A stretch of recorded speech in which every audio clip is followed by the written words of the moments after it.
감사주일입니다. 한국의 교회들은 매년 7월 첫 주일을 맥주 감사주일로 지켜오고 있습니다.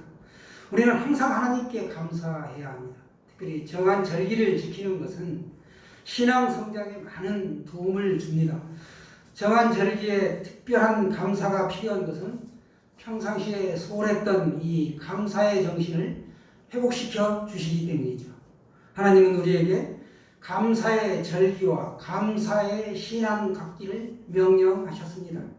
영국 격언에 보면 지옥이란 감사할 줄 모르는 사람들이 가득 차 있는 곳이고 천국이란 감사할 줄 아는 사람들로 가득 차 있는 곳이다 라고 합니다. 그런가 하면 세상에 은혜를 알지 못하는 사람보다 더 악독한 사람은 없다 라고 합니다. 부모가 자식들을 키울 때 고생고생해서 이렇게 키웠지만 자식이 그 부모의 속을 썩히고 괴롭히는 것은 그 부모의 은혜로 알지 못하고 당연한 것으로 여기기 때문입니다. 그런 자식은 고약한 자식이 될 수밖에 없습니다. 우리는 하나님의 사랑과 은혜를 기억하며 감사해야 합니다. 하나님은 오늘도 우리에게 즐거운 마음으로 맥주 감사주일 지키기를 원하십니다. 절기라고 하면 어떤 날을 정해놓고 기념하는 날이지요. 대표적인 절기에는 이스라엘 백성들이 이 출애굽한 첫날을 기념한 사건으로 매년 기념하는 유월절이 있습니다. 애굽의 모든 초태생을 죽음의 사자가 칠 때에 건너뛸의 은혜를 입은 이스라엘 백성들이 지금까지 대대로 지켜오고 있습니다. 또 계속되는 농경생활에서 파종이나 추수의 축제일을 정하여 풍요의 기운과 하나님께서 그동안 도와주셨음에 감사하는 77절이 있습니다.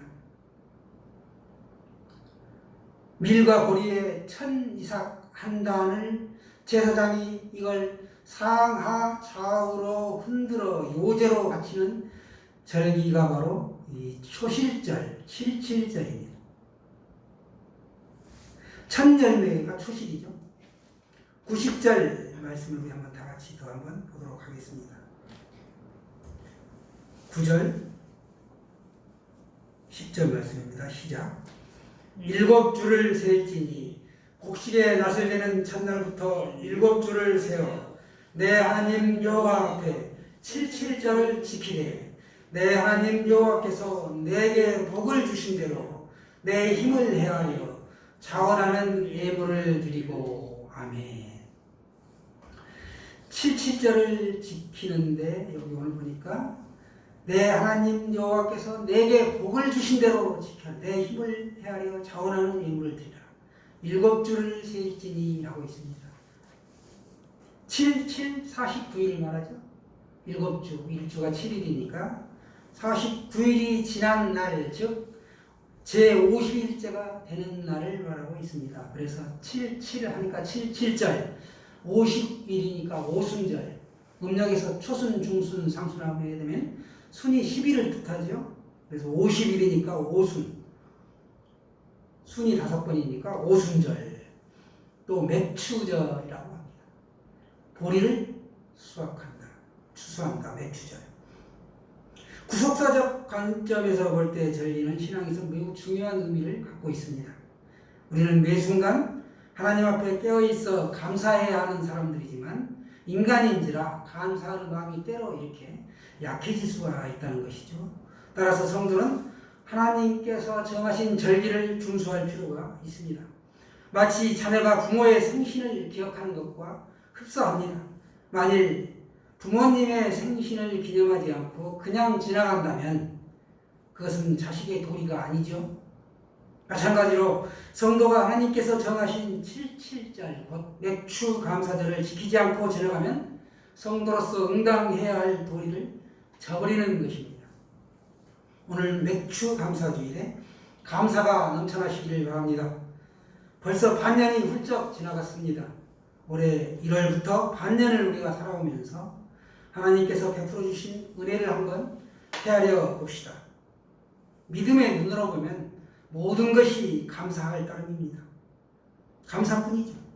마음과 뜻과 정성을 다하여 우리가 감사의 예물을 드려야 합니다. 하나님이 기뻐하실 것입니다. 그리고 기뻐하실 뿐만 아니라 우리에게 복을 내려 주십니다. 맥주 감사절을 어떻게 지내는 것이 하나님께서 기뻐하시고 응답해 주시는 감사가 될까요? 첫 번째, 받은 복대로 힘을 헤아려 드리는 예물이 되어야 한다 하는 것입니다. 77절, 6월절 이후, 즉 아비벌 16일부터 계수하여 50일째 되는 날이기 때문에 오순절이라고도 하고 보리를 거두는 날이기 때문에 매추절이라고도 합니다. 요즘 세대들은 오비맥주는 알아도 보리를 모른다고 합니다. 농촌에 보리 가꾸는 풍경도 점차 사라지고 있죠. 아비벌 하게 되면 히브리 민간력으로는 7월에 해당하지만 이스라엘 민족이 출애굽한 달로 유대 종교력으로는 제1월 달을 말합니다. 그러니까 태양력으로는 3월, 4월에 해당합니다. 이것이 나중에 바벨론 포로 70년이 끝나고 나서는 니산월로 바뀌게 되죠. 이스라엘 백성들이 가나안에 정착하여 보리 농사를 시작했고 보리의 첫 이삭을 수확한 후에 자신들의 지난 날을 돌아보며 풍요를 주신 하나님께 감사 예배를 드리기 시작한 것이 바로 매추절입니다. 우리는 신앙생활을 하면서 1년에 2번 감사 예배를 드리고 있습니다. 한 번은 1년 12달 중에 상반기 6개월 동안 하나님께서 복 주신 것에 대한 감사 예배를 드리고 있습니다. 이게 바로 맥추 감사절, 오늘 성경에는 77절로 기록되어 있습니다. 또 한 번은 추수 감사절로 그 나머지 6개월을 복 주신 것에 대한 감사를 예배로 올려드리고 있습니다. 10절 말씀 보시면 내 하나님 여호와 앞에 77절을 지키되 내 하나님 여호와께서 내게 복을 주신 대로 내 힘을 헤아려 자원하는 예물을 드리고 라고 말씀합니다. 예물을 히브리어로 미사라고 합니다. 성경에는 딱 한 번 사용된 단어인데 풍족함, 흘러 넘침 이런 뜻을 가지고 있습니다. 이 말씀에는 맥주절에 하나님께 풍족하게 예물을 드려야 한다는 것과 그 하나님께 풍족한 예물을 드리면 은혜와 복을 흘러 넘치도록 주신다는 의미가 포함되어 있습니다. 또한 하나님께 예물을 드릴 때에는 내 힘을 헤아려 자원하는 예물을 드려야 합니다. 다시 말해 자신의 분수에 지나치도록 억지로 드리지 말고 자신의 형편과 처지를 헤아리는 마음으로 예물을 드리라는 것입니다. 하나님은 부원에 넘치는 예물을 결코 강요하지 않으십니다. 출애굽기에 보면 모세가 해막을 세울 때 마음이 감동된 모든 자와 자원하는 모든 자가 와서 해막을 짓기 위하여 또 거룩한 옷을 위하여 예물을 가져다가 여호와 앞에 드렸다라고 말씀하고 있습니다. 예수 그리스도께는 여기 계신 분들이 다 일당백으로 자원하여 섬겨주신 덕분에 지금까지 우리가 이렇게 성장해왔고 세를 못 내는 교회가 아닙니다. 이 귀한 헌신이 하늘나라의 보고에 이미 저장된 줄로 믿습니다. 수위에는 주머니가 없고 인생은 아침 안개와 같다라는 사실을 먼저 간 사람들이 증거하고 있습니다. 살아있는 날 동안 힘껏 예물을 드리시기 바랍니다. 두 번째는 자신이 받은 복대로 즐거워서 드리는 예물이 되어야 합니다. 맥주 감사주일에 자신과 자신의 모든 삶을 우리가 신령과 진정으로 드려야 합니다. 정성을 다하여 감사의 예물을 드립시다. 그게 바로 하나님께서 받으시는 아벨의 제사가 됩니다. 하나님께서 받으시는 향기로운 제사가 되는 것이죠. 값비싼 향유를 주께 드린 막달라 마리아 본받아서 향기로운 산짐을 주님께 바치리. 찬송가 212장이죠. 이렇게 정성껏 하나님께 즐거이 드리는 사람에게 평안의 복이 임한다는 사실입니다. 우리 11절 말씀은 또 다 같이 보도록 하겠습니다. 시작. 너와 내 자녀와 노비와 내 성중에 있는 레위인과 및 너희 중에 있는 객과 고아와 가우가 함께 내 하나님 여호와께서 자기 이름을 두시려고 택하신 곳에서 내 하나님 여호와 앞에서 즐거워할지니라. 아멘. 즐거워하는데 어떻게 즐거워하라? 혼자만 즐거워할 것이 아니라 여러 사람과 함께 즐거워해야 한다. 그리고 객과 고아와 과부를 오늘 특별히 언급하고 있습니다. 이스라엘의 3대 약자들로서 백성들은 모든 축제 때에 결코 이들을 잊지 말아야 했습니다. 이들은 경제적인 약자였고 사회적인 약자였죠.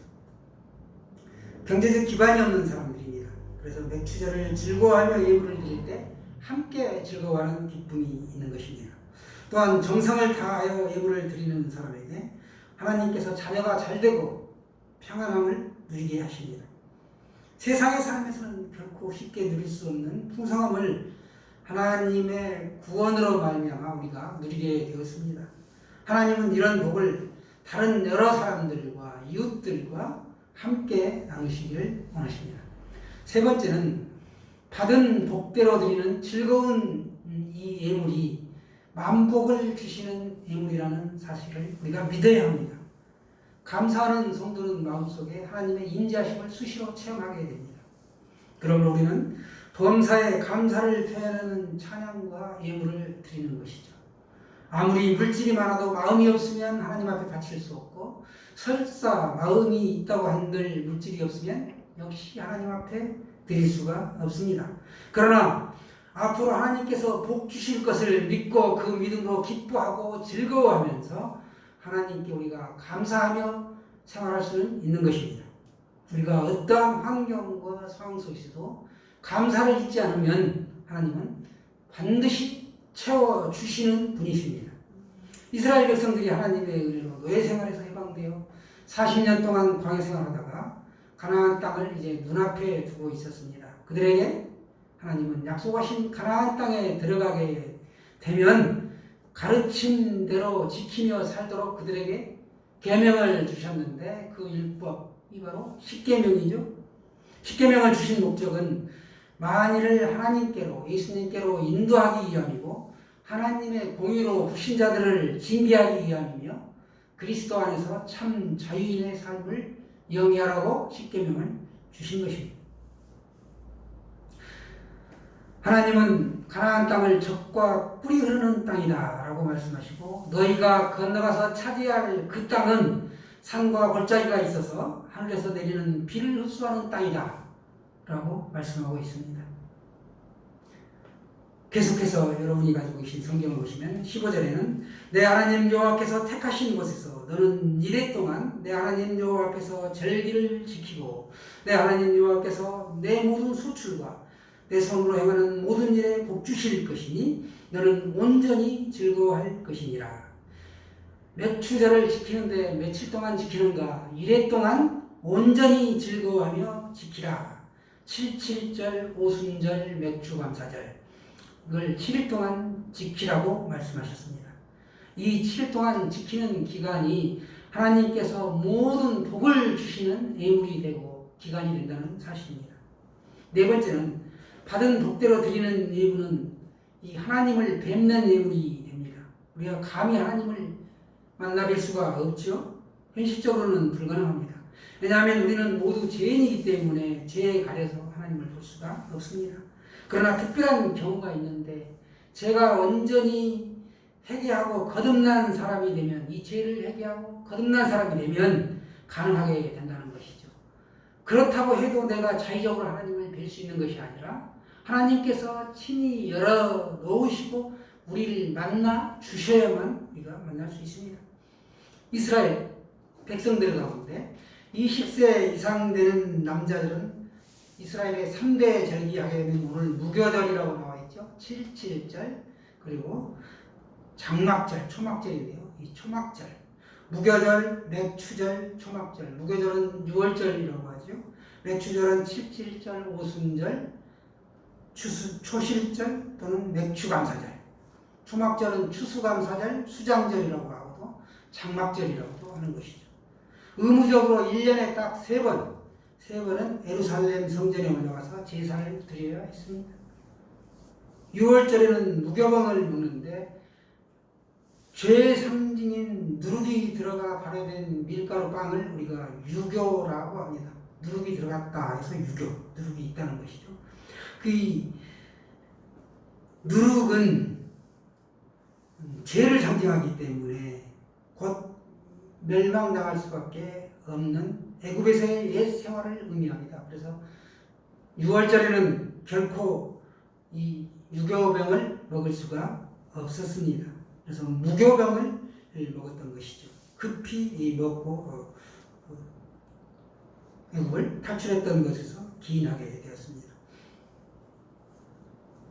초막절은 이스라엘의 40년 광야 생활 동안 초막에서 생활하던 중에도 하나님께서 함께 하셨던 그 은혜에 감사하여 기념하는 절기로 오늘날은 추수 감사절로 지켜오고 있습니다. 또 곡식을 거둬들여 창고에 저장함으로 수장절이다라고 하고 있습니다. 장막절이라고도 하죠. 계속해서 16절, 17절 말씀 우리가 한번 보시면 16절, 17절 말씀 제가 공독하겠습니다. 너희 가운데 모든 남자는 1년에 3번 곧 무교절과 칠칠절과 초막절에 내 하나님 여호와께서 택하신 곳에서 여호와를 배웁되 빈손으로 여호와를 배웁지 말고 각 사람이 내 하나님 여호와께서 주신 복을 따라 그 힘대로 드릴지니라. 힘껏 드리라는 것입니다. 이 3대 절기에는 예루살렘으로 꼭 이스라엘의 20세 이상 된 남자들은 올라가서 지켰습니다. 그런데 빈손으로 가지 않았다는 것이죠. 이것은 두 가지를 의미합니다. 하나는 장차 하나님께서 복 주실 것을 확실히 믿고 미리 감사하는 것으로 미리 감사하여 예물을 드리는 것이고, 또 하나는 이미 주신 복에 대하여 감사하는 마음을 가지고 내려주신 만복에 받은 복에 알맞게 정성껏 예물을 드리라는 것입니다. 하나님께 대한 진정한 감사와 이유에 대한 긍휼이 있는 사람이라면 인색함으로나 억지로 드리지 않고 자신의 힘에 겨우게 바쳐서 도리어 자신이 시험에 빠지는 허세를 부리지도 않는다는 것입니다.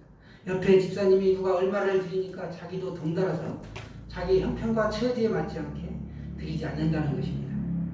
놀라운 사실은 이렇게 정성껏 예물을 드릴 때 하나님께서 우리 사람들의 마음문을 열어주시고 만나 주신다는 사실입니다.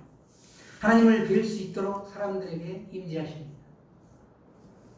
사람이 살면서 원망과 불평, 시비, 다툼거리가 왜 없겠습니까? 하지만 맥주 감사절을 지키는 우리의 자세는 감사함으로 지켜야 합니다. 맥주절에 우리가 온 마음과 정성을 다하여 감사의 예물을 하나님께 드리고 그 하나님은 우리 마음에 오셔서 우리를 만나 주시게 됩니다. 오늘 말씀을 맺고자 합니다. 첫 번째, 받은 복대로 힘을 헤아리는 예물을 드려야 한다. 두 번째는 받은 복대로 즐거워서 드리는 예물이고요. 세 번째는 받은 복대로 드리는 이 예물이 만복을 주시는 예물임을 믿어야 합니다. 네 번째는 받은 복대로 드리는 예물을 통해 하나님을 만나 뵙게 된다는 것입니다. 올해 예수 그리스도께 주신 말씀대로 지금까지 받은 복과 앞으로 받을 복을 생각하면서 우리가 감사의 생활을 합시다. 연초에 우리가 감사제금통 드렸죠. 하루에 5가지 감사를 세어보면서 153이죠. 100원짜리 동전을 하나 넣고 5가지 감사를 세며 기도하는 것입니다. 1년 365일로 계산하면 36,500원에 그 돈이 나중에 그 감사가 쌓여서 이웃에게로 흘러가게 되는 것이죠. 올해 우리 교회에 주신 말씀 주보에도 보면 앞에 나와 있고 여러분이 보시기에 좌측에 있죠. 이사야 58장 11절 너는 물된 동산 같겠고 물이 끊어지지 아니하는 샘 같을 것이라. 우리 다 같이 한번 저를 따라 해보실까요? 너는 물된 동산 같겠고 물이 끊어지지 아니하는 샘 같을 것이라. 아멘이시죠? 사랑하는 여러분, 날마다 부어주시는 하나님의 은혜로 말미암아 자신이 영적으로 부족함이 없는 풍성한 삶을 살아가고 있음을 상기하며 그렇게 사시기를 축원합니다.